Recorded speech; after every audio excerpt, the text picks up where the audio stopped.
ఒకప్పుడు దిల్ రాజు సినిమా అంటే super hit guarantee. Family మొత్తాన్ని థియేటర్లకు తీసుకొచ్చిన చిత్రాలైనవి.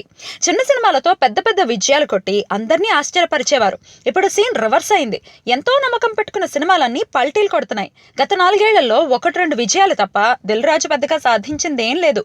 తాజాగా కృష్ణాష్టమి కూడా భారీ నష్టాలనే మిగిల్చింది. నా నుంచి వచ్చిన ప్రతి ఫ్లాప్ కు బాధ్యత నాదే అని చెప్పే దిల్ రాజు ఈ సినిమాని తన ఖాతాలోనే వేసుకున్నాడు.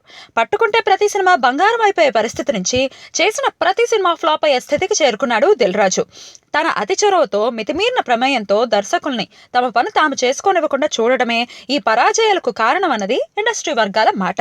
పైగా ఒక కథని సానబెట్టి ప్రతిరోజు ఒక మార్పు చేసుకుంటూ వెళ్లడం వల్ల కథలోని ఒరిజినల్ ఫీల్ మిస్ అవుతోందని దిల్ రాజుతో పనిచేసిన దర్శకులు చాటుమాటుగా వాపోతూ ఉంటారు. కృష్ణాష్టమి విషయంలోనూ అదే జరిగిందట. వాసు వర్మ పేరుకు మాత్రమే దర్శకుడని, వెనకుండి నడిపించింది దిల్ రాజు, సునీల్ ద్వయమని తేలిపోయింది. తన సినిమా విషయంలో నిర్మాతకు కొన్ని అంచనాలు ఉండడం సమంజసమే. కానీ దర్శకుడు ఐడియాలజీకి పెద్దపీట వేయాలని, వాళ్ల పనిని వాళ్లు చేసుకోనివ్వాలని దిల్ రాజు ఎప్పటికి తెలుసుకుంటాడో ఏంటో.